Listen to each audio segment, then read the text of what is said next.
बदलते परिवेश में विज्ञान वरदान भी है और अभिश्राप भी। लगातार हम दैनिक भास्कर पे आपको साइबर फ्रॉड के बारे में जानकारी देते आ रहे हैं और आज हम जानकारी देंगे कि मोबाइल स्पूफिंग क्या होती है। उसके लिए हमारे साथ मौजूद है इंदौर कमिश्नर हरिनारायण चार्य मिश्र जी। सर, यह किस प्रकार की यह साइबर फ्रॉड है और यह नए तरह का फ्रॉड है और इसको कैसे एक फ्रॉड इस्तेमाल करता है? कॉल स्पूफिंग, जो कि हाल के दिनों में इसके मामले बढ़ रहे हैं, इसमें हमें ध्यान रखना चाहिए। कई बार ऐसे होते हैं कि किसी हमारे जानने वाले के मोबाइल नंबर हमारे मोबाइल पर डिस्प्ले होता है, उसमें उसका नाम दिखता है और यह दिखता है कि वो व्यक्ति आपको कॉल कर रहा है, लेकिन हम बहुत सीधे उससे डायरेक्ट या बहुत नज़दीक तरीके से अवगत नहीं होते, लेकिन उसका नंबर सेव होता है, हम उसे दूर से उसका नाम जानते हैं और जब उसका नंबर से कॉल आता है और उसका नाम डिस्प्ले होता है तो हमें मान बैठते हैं कि व्यक्ति वही है।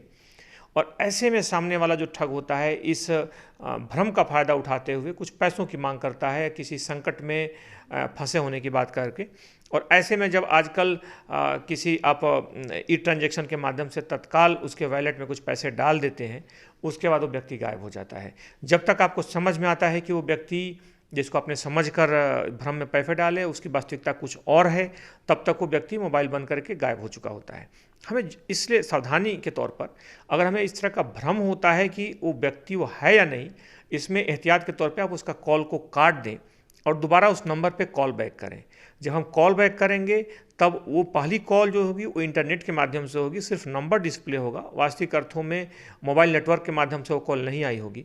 लेकिन दूसरी बार जब आप कॉल बैक करेंगे तो कॉल बैक के बाद उस सही कॉलर के पास वो फ़ोन पहुंचेगा, जो कि वास्तविक अर्थों में उस नंबर का धारक होगा। ऐसे में आपकी अगर कोई जिज्ञासा है या भ्रम है, वो दूर हो जाएगी। अगर सही व्यक्ति होगा तो उसको बात से आप समझ जाएंगे कि पहला कॉल इसने नहीं किया था, क्योंकि उस कंटिन्यूटी में वो आगे बातें नहीं कर पाएगा और दूसरे व्यक्ति के पास वो कॉल पहुंच नहीं सकती, क्योंकि वो पहला जो कॉल आता है इस तरह के कॉल स्पूफिंग के, वो इंटरनेट के उपयोग करके आए होते हैं। तो इसलिए हमें अगर इस तरह का डाउट हो तो हमें तत्काल कॉल को काट के कॉल बैक करना चाहिए। इस तरह कॉल स्पूफिंग के किसी भी तरह के दुष्चक्र में, के चंगुल में फंसने से हम बच सकते हैं और इस तरह के कई ट्रांजैक्शन, कई जो ठगी की घटनाएं होती हैं, उस पर हम लगाम लगा सकते हैं। सर, बदलते परिवेश में डार्क नेट के थ्रू कई डेबिट कार्ड, क्रेडिट कार्ड का भी यह फ्रॉड लोग डेटा निकाल लेते हैं और डेटाबेस पे भी कई लोगों से ठगी करते हैं। इस डार्क नेट से बचने का और एक कॉल स्पूफिंग से बचने का क्या समाधान है और क्या पुलिस ने किस प्रकार के नंबर दे रखे हैं और साइबर में किस तरह से शिकायत करें? इंदौर में इस तरह की एक साइबर हेल्पलाइन बनाई गई है। इस साइबर हेल्पलाइन पे जब हम कॉल करते हैं तो हमारे पास एक टीम है जो कि तत्कालिक तौर पे उस पैसे के ट्रांजैक्शन को रुकवा देती है। इस तरह अगर हम देखें तो पिछले 4-5 महीनों में 50 लाख से ज़्यादा रकम जो छोटी छोटी शिकायतें आई थी, उन सभी मामलों में लगभग वापस कराया गया था। अब ये रकम कुछ और बढ़ चुकी होगी, क्योंकि आंकड़े 2 माह पूर्व तक के हैं। इसके साथ साथ अगर हम देखें तो पुलिस की सक्रियता से और जो जन जागरूकता के जो कार्यक्रम चलते हैं, उससे भी बड़ी संख्या में लोग इस ठगी का शिकार होने से बचे हैं।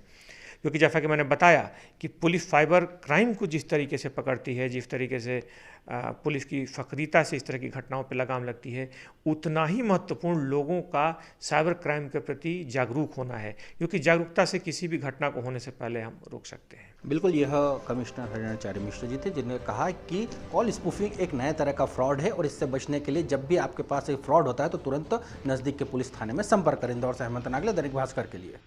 शेयर और डाउनलोड करें दैनिक भास्कर ऐप।